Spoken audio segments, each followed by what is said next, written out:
आज के लेक्चर में हम लोग पढ़ेंगे कि लोहा का उसके अयस्क बॉक्साइट, हेमेटाइट से किस प्रकार निष्कर्षण किया जाता है। तो लोहा कहते हैं हम लोग, लोहा जो है तुमको जो गुरुत्व चुंबकीय पृथक्करण विधि से उसको सांद्रण करते हैं और उसके बाद जो है तुमको उसका निस्तापन कर लेते हैं, जिसमें वायु की अनुपस्थिति में उसे गर्म करते हैं और जिससे कि तुमको उसमें जो कि नमी वगैरह है वो सब वाष्पशील जो नमी है, वाष्पशील अशुद्धि है, वो सब दूर हो जाता है। और इस प्रकार जो प्राप्त जो बॉक्साइट या जो कि तुम्हारा क्या कहते हैं हेमेटाइट या मैग्नेटाइट अयस्क होता है, उसे हम लोग एक बात्या भट्ठी में क्या करते हैं उसको, जो कि कार्बन अवकरण इसके लिए उपयुक्त विधि है, जो कि इलिंघम आलेख से हम लोग देखे थे। तो उसमें कार्बन जो से जो अवकरण है, लोहा, तांबा, जडेन, इन सबों के लिए ये जो कार्बन अवकरण विधि है वह उपयुक्त होता है। तो उसके बाद जो है तुमको बात्या भट्ठी में कार्बन को या कोक की उपस्थिति में जो कि चूना पत्थर के भी उसमें डाल देते हैं, जिसका उपयोग देखेंगे हम लोग। और इस प्रकार से क्या करते हैं, लोहा उसमें जो भट्ठी के नीचे वाला भाग में प्राप्त हो जाता है, जिससे जो कि द्रव अवस्था में प्राप्त होता है उसे जो कि हम लोग कच्चा लोहा कहते हैं। और उससे विभिन्न प्रकार के लोहा, जैसे कि तुमको ढलवा लोहा, पिटवा लोहा जो कि है तुमको, इन सबों में जो है हम लोग कन्वर्ट कर सकते हैं। लोहा से ही स्टील भी बनता है। तो इस प्रकार से लोहा के काफ़ी उपयोग हैं। तो लोहा जो है तुमको हम लोग का आयरन जिसको कहते हैं, ये तुमको निष्कर्षण के लिए हम लोग को आज इस लेक्चर में हम लोग पढ़ेंगे और बोर्ड के एग्ज़ाम में भी काफ़ी ये उपयोगी होता है। तो इसका जो है तुमको तैयार कर सकते हो। तो लोहा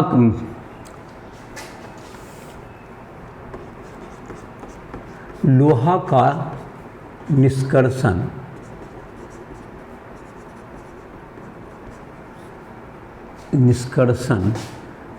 चुंबकीय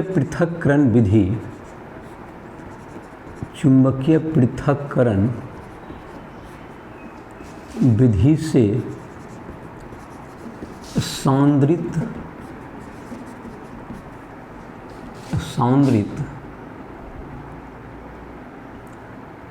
हेमेटाइट Fe2O3 एवं मैग्नेटाइट से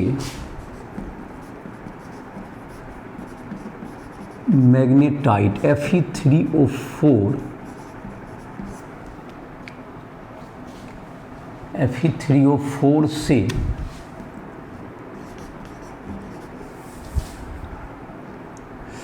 बात्या भट्ठी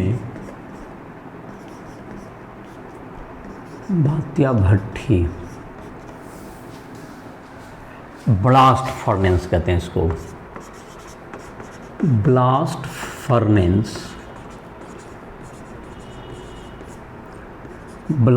फर्नेस में कोक के द्वारा, कार्बन मतलब के द्वारा अवकरण से किया जाता है। तो ये तुम्हारा जो है इसके द्वारा जो है अवकरण से इसका जो है लोहा का निष्कर्षण किया जाता है। तो लोहा का निष्कर्षण तुमको हेमेटाइट जो कि इसके अयस्क हैं Fe2O3, मैग्नेटाइट Fe3O4, इससे बहुत आयत रूप से होता है। ऐसे लोहा का और भी अयस्क हैं। तो इसका जो तुमको है, इसका जो सांद्रण करते हैं चुंबकीय पृथक्करण विधि से कर सकते हैं। और इसका जो निस्तापन में तुमको है, इसको क्या कर लेते हैं हम लोग, निस्तापन में इसको गर्म करके हम लोग इससे जो है जल वगैरह को हम लोग बाहर कर लेते हैं। तो ये जो तुम्हारा अशुद्धि है, इसको तुमको ये जो मैग्नेटाइट एवं हेमेटाइट के लिए तुमको ऊष्मागतिकी के सिद्धांत के अनुसार से, जो कि इलिंघम आलेख में जो कि वक्र है, उसमें तुमको यह देखा गया है कि यह तुमको कार्बन अवकरण विधि में यह उपयुक्त होता है। कार्बन अवकरण विधि से यह इसका जो है अवकरण करना आसान है। तो कार्बन अवकरण विधि से इसमें तुमको है इलिंघम आलेख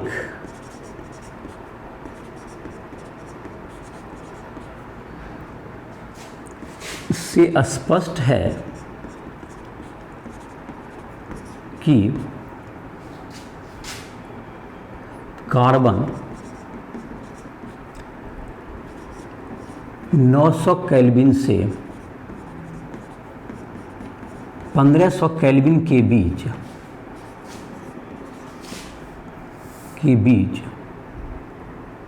Fe2O3 एवं Fe3O4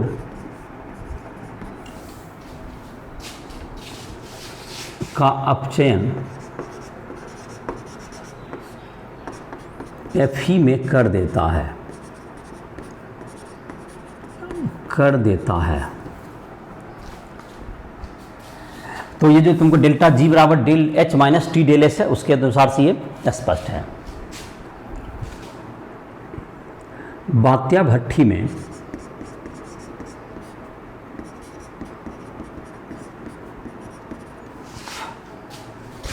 लौह अयस्क के साथ, लौह अयस्क हेमेटाइट या मैग्नेटाइट, लौह अयस्क को कोक एवं चूना पत्थर के साथ, चूना पत्थर CaCO3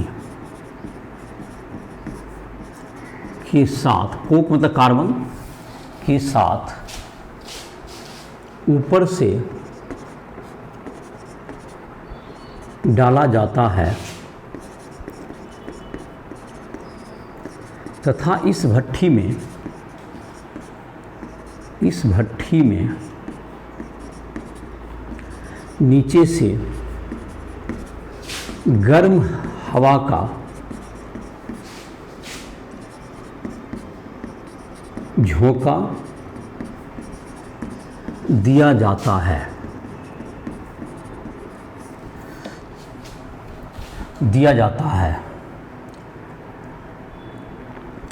प्राप्त लोहा को अवकरण के फलस्वरूप, अवकरण के बाद जो तुमको लोहा प्राप्त होगा उसको नीचे से प्राप्त कर लिया जाता है, और इसको जो है तुमको चूना पत्थर, तो इसमें चूना पत्थर, इसमें तुमको चूना पत्थर को क्या काम करता है, चूना पत्थर जो है तुमको यह फ्लक्स का कार्य करता है। चूना पत्थर फ्लक्स का काम करता है, फ्लक्स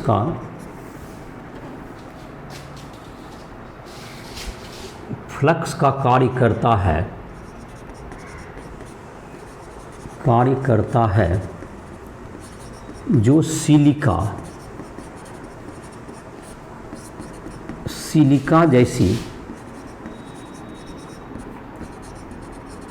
जैसी अशुद्धियों, गैंग जिसको कहते हैं, से मिलकर धातुमल का निर्माण करता है,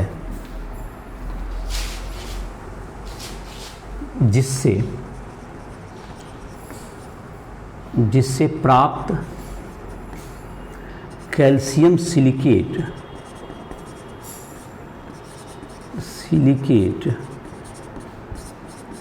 CaSiO3 द्रव लोहा के ऊपर जमा होता है, जिसे भट्ठी से बाहर कर दिया जाता है। तो और कच्चा लोहा जो है तुम्हारा कच्चे लोहे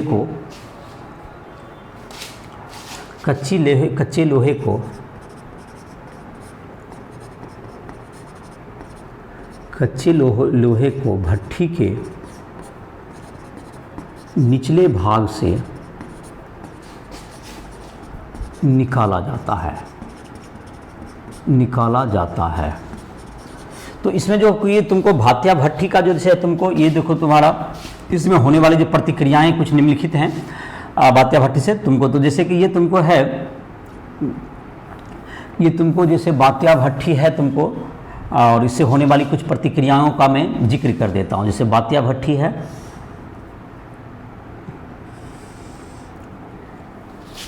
ये तुम्हारा यहाँ पर क्या हो गया, तुमको ये भट्ठी हो गया तुम्हारा। भट्ठी के निचला भाग से यहाँ से तुमको लोहा प्राप्त कर सकते हो। यहाँ से क्या निकल जाएगा, कच्चा लोहा निकलेगा, कच्चा लोहा निकलता है। और इसके ऊपर से जहाँ से हवा, यहाँ से तुमको इसके ऊपर से, जिससे कि यहाँ से गर्म हवा तुम प्रवेश करा सकते हो। इससे गर्म हवा, इससे गर्म हवा जो है तुमको यहाँ से इसका झोंका, गर्म हवा का झोंका यहाँ से देना है, जिससे कि ये तुमको ताप इसका ज़्यादा रहेगा। और यहाँ से जब देंगे तो इस जगह पर से इसके ऊपर से तुमको यहाँ पर जो है तुमको ताप ऊपर जाते जाते तुम्हारा ताप क्या होता जाएगा, घटते जाता है। ऊपर जाने पर जैसे जैसे ताप होगा, नीचे का ताप ज़्यादा रहेगा, नीचे का ताप ज़्यादा होगा और ऊपर का ताप घटते जाएगा। तो यहाँ से तुमको जो है क्या क्या डाला जाएगा, यहाँ पर से अयस्क प्लस कोक प्लस चूना पत्थर ऊपर से हम लोग इसमें डाल देंगे यहाँ पर से। तो इसमें जो होने वाली जो प्रतिक्रियाएं होगी, नीचे का ताप ज़्यादा होता है, ऊपर का ताप अधिक माने कम होता है। तो बात्या भट्ठी में ऊपर के ताप 500 केल्विन से 800 केल्विन के बीच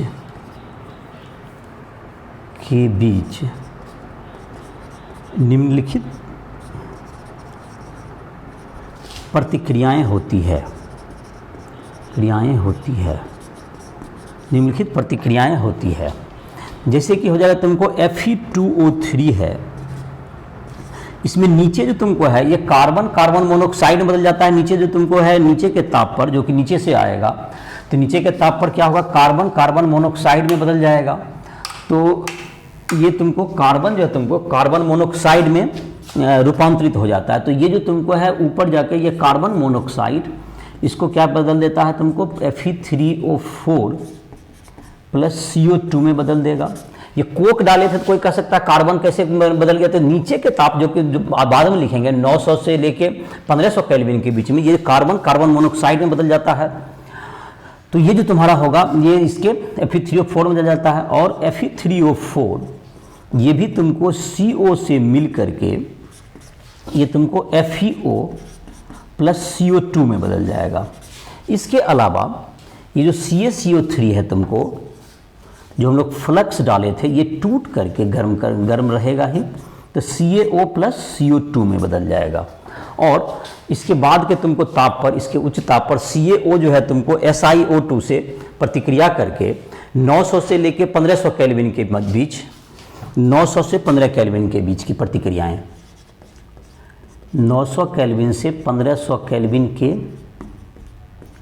बीच की प्रतिक्रियाएं। तो इसमें जो प्रतिक्रिया होगी तुमको, एक तो CO2 मतलब C प्लस O2 से क्या बन जाएगा, ये CO2 बन जाएगा।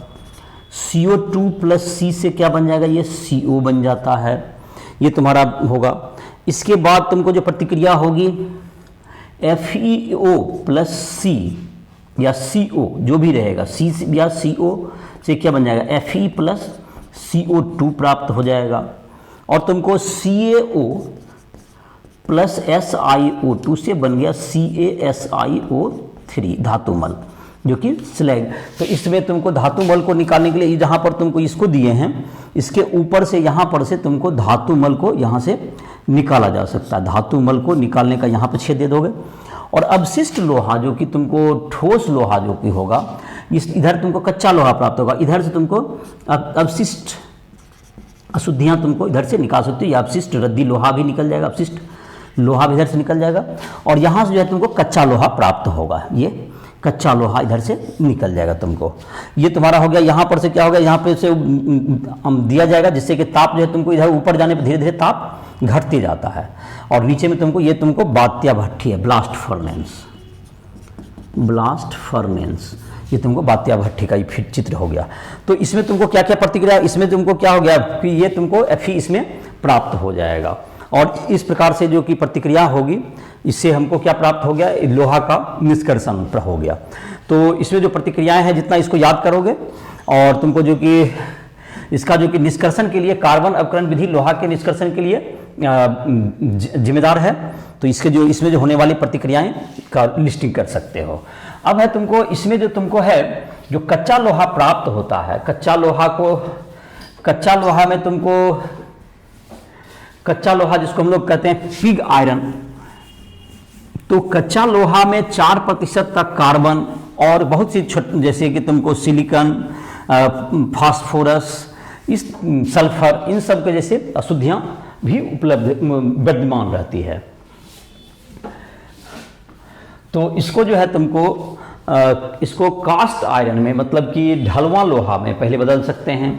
ढलवा लोहा बदलने के लिए क्या करते हैं, इसमें तुमको कुछ जो है तुमको ढलवा लोहा में परिवर्तित करने के लिए कच्चा लोहा में जो कार्बन का है तुमको उसको ऑक्सीकरण करने के लिए उसमें कुछ रद्दी लोहा मिला देते हैं, और जिससे कि जो उसमें कार्बन होगा और कार्बन का कंटेंट को हम लोग कम करते हैं।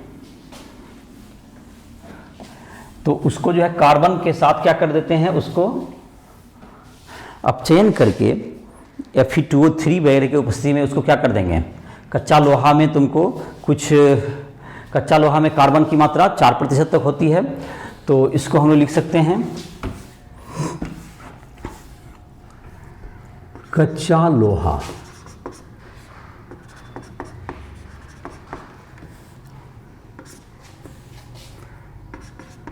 पिग आयरन बात्या भट्ठी से प्राप्त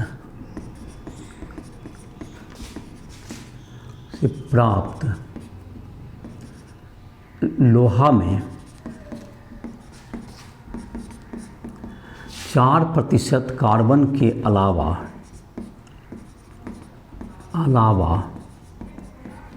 सल्फर, फास्फोरस, निकेल इत्यादि अशुद्धियाँ उपस्थित रहती है, इत्यादि अशुद्धियाँ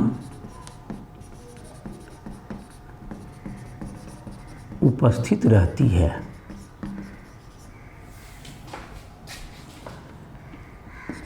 इसे कच्चा लोहा कहते हैं, इसे कच्चा लोहा कहते हैं।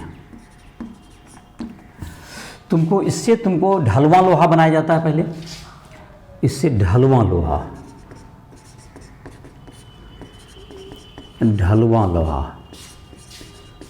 Cast iron. तो ढलवा लोहा तुमको क्या करते हैं, कच्चा लोहा में और कार्बन के अशुद्धियाँ को कम कर कच्चा लोहा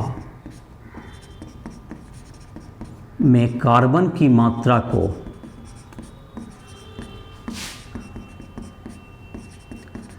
कम कर ढलवा लोहा प्राप्त किया जाता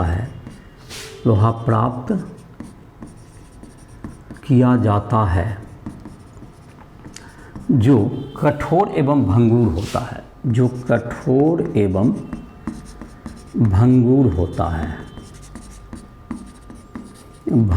होता है। इसके बाद जो तुमको है जो सबसे लोहा का शुद्ध रूप है जिसको हम लोग कहते हैं पिटवा लोहा, that is route iron.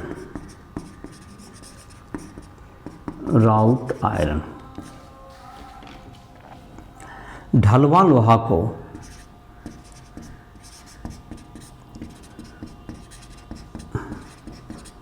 Fe2O3 युक्त कन्वर्टर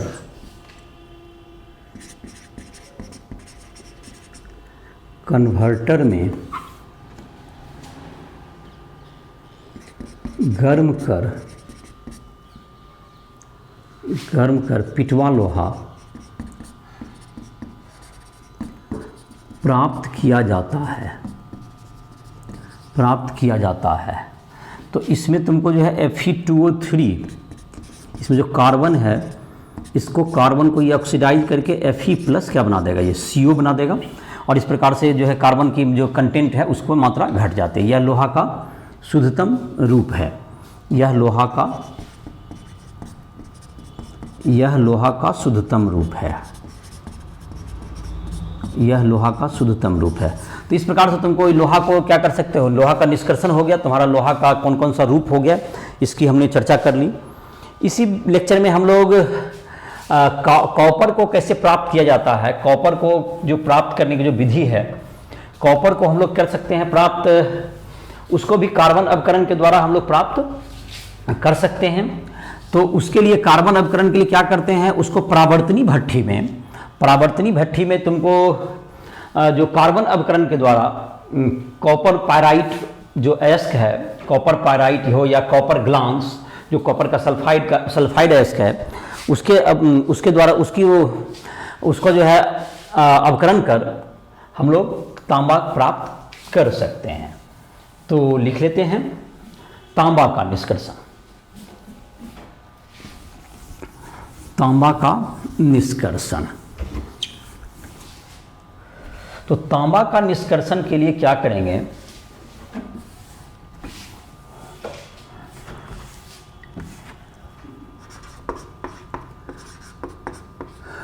तांबा का निष्कर्षण,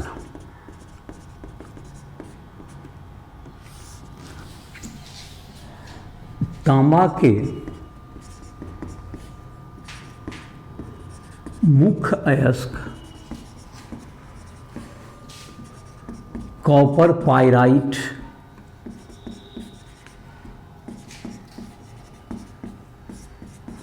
CuFeS2, कॉपर ग्लांस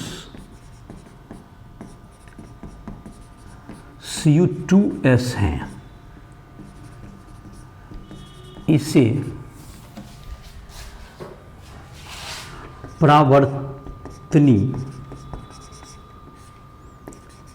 रिवर्बेटरी फर्नेस, इसको इंग्लिश में कहते हैं रिवर्बेटरी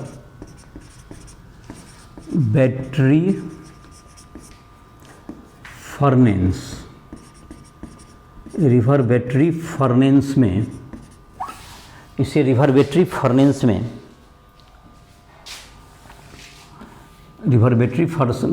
में ऑक्सीजन की उपस्थिति में कार्बन अवकरण द्वारा प्राप्त किया जाता है।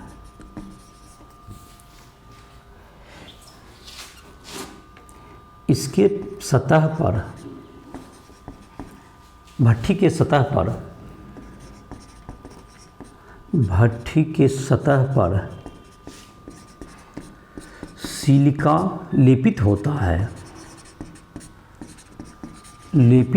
है जो आयरन लोहा के ऑक्साइड को धातुमल में बदल देता है, जो कॉपर मेट के ऊपर प्राप्त होता है,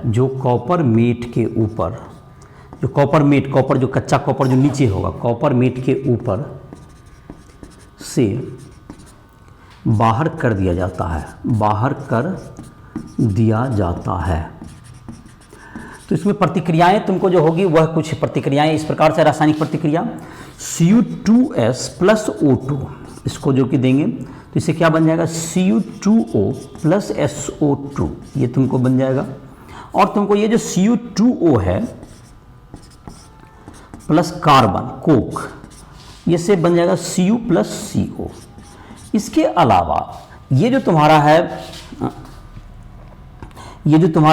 Fe, तुम्हारा जो है Fe का जो अशुद्धि है, FeO जो रहेगा, जो Fe का अशुद्धि SiO2 जो फ्लक्स के रूप में डाले हैं, FeSiO3 बना लेगा। ये तुमको गैंग हो गया, ये अशुद्धि हो गया, ये फ्लक्स हो गया, प्रद्रावक या फ्लक्स, ये फ्लक्स हो गया, और ये धातुमल हो गया, स्लैग हो गया। ये तुमको फ्यूज ऊपर रह जाएगा। इसके अलावा जो इसमें यह जो स्वयं भी अपचयित हो सकता है, Cu2O प्लस Cu से Cu प्लस SO2, ये भी तुमको अपचयित हो सकता है। तो ये जो कॉपर मेट है तुमको, यहाँ पर क्या होगा, ये जो कॉपर है तुमको यहाँ पर जो कि तुमको है हवा का झोंका डाला जाएगा, यहाँ पर से तुम हवा का झोंका दोगे, हवा का झोंका यहाँ पर से डाला जाएगा यहाँ पर से, और कॉपर मेट तुमको यहाँ नीचे से प्राप्त हो जाएगा। यहाँ से कॉपर प्राप्त होगा, यहाँ कॉपर रहेगा नीचे, नीचे से तांबा यहाँ से निकालेंगे हम लोग, और ऊपर जो है तुमको यहाँ पर से क्या हो जाएगा, धातु मल निकालने का यहाँ से छोल होगा, जो FeSiO3 यहाँ से फ्यूजिबल यहाँ से निकल जाएगा तुमको, और ऊपर से इसमें इधर से क्या कर देंगे, हीट करते जाएंगे भट्टी को, और इस प्रकार से क्या होगा, कॉपर मेट नीचे से प्राप्त होगा। और इस तरह से जो भट्टी है तुमको, जिसको हम लोग रिवर्बेटरी फर्नेस कहेंगे, ये तुमको यहाँ पर से हवा, इस यहाँ पर गर्म हवा डालेंगे, और इस तरह से क्या होगा, तुमको ये प्राप्त होगा, जिसमें कि ये सब प्रतिक्रियाएं होगी। तो ये कॉपर का निष्कर्षण हुआ। इसी में तुमको है जस्ता के निष्कर्षण के लिए भी कार्बन अवकरण का प्रयोग किया जाता है, जो कि इसमें जो ताप का मान था, कॉपर में के निष्कर्षण में ताप का जो मान होता है वह आयरन के जो निष्कर्षण है उससे भी कम होता है। जो इलिंघम आलेख में देखोगे, जो ताप का मान है कॉपर का और कार्बन का जो कटिंग पॉइंट है, कार्बन C+O2 से CO हो या CO+O2 से CO2 हो, और तो साथ साथ तुमको Cu+O2 से Cu2O, इसका जो कटने का जो बिंदु है इलिंघम आलेख में देखोगे वो तुमको सबसे कम है, मतलब कि लोहा वगैरह से भी कम है, लेकिन जस्ता का लोहा से ज़्यादा होता है। तो जस्ता का जो तुमको है ताप जो है वह तुमको लोहा से ज़्यादा उच्च ताप पर क्या करता है, अवकरण कर जस्ता को के लिए भी यह उपयुक्त होता है। जस्ता का निष्कर्षण, जस्ता का निष्कर्षण, जस्ता का जस्ता के अयस्क जिंकाइट ZnO के कार्बन अवकरण द्वारा Zn प्राप्त किया जाता है।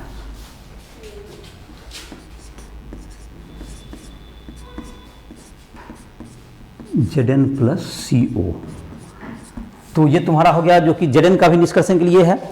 इसमें ताप जो है तुमको उसे ज़्यादा रखा जाता है। तो इसमें तुमको जहाँ तक है ZnO प्लस C, इसमें भी तुमको जो अशुद्धियाँ वगैरह के लिए है तुमको फ्लक्स का प्रयोग करके तुम इसको भी निष्कर्षित कर सकते हो। ताप इसमें जो है तुमको जाहिर के 1600 केल्विन से ऊपर के ताप के करीब करीब ये प्रतिक्रिया होती है। तो तुमको जो है इसमें जो तुमको बोर्ड के लिए जितने भी क्वेश्चन हैं ये सब तुमको क्या कहते हैं, ये सब जो निष्कर्षण है जो बोर्ड के एग्जाम के लिए वो काफ़ी इंपॉर्टेंट प्रश्न होते हैं। इसको तुम इसको नोट कर सकते हो। राजेश शुक्ल ऐप को प्ले स्टोर से डाउनलोड करके उसमें तुमको जो है लाइव क्लासेस उसमें कर सकते हो। उसमें तुमको हिंदी और अंग्रेजी दोनों माध्यम में तुमको जो बोर्ड के एग्जाम के नोट्स भी मिल जाएंगे। तुम इसको और डिटेल में तुम इसको लोहा का निष्कर्षण या किसी का भी चाहो तो राइफल ऐप को प्ले स्टोर से डाउनलोड कर सकते हो। और उसमें तुमको ऑब्जेक्टिव क्वेश्चन जो कि वस्तुनिष्ठ प्रश्न हैं और तुमको जो कि बोर्ड के एग्जाम की तैयारी कर रहे हो उसके लिए तुमको जो कि इंपॉर्टेंट क्वेश्चन है ये सब तुमको उस ऐप पर मिल जाएंगे। तुम हमसे उसमें बात भी कर सकते हो, फ़ोन नंबर उसमें उपलब्ध है जिससे कि तुम अपनी परीक्षा की तैयारी के लिए तुम अपना समय भी ले सकते हो। तो इसी के साथ इस लेक्चर को समाप्त करते हैं।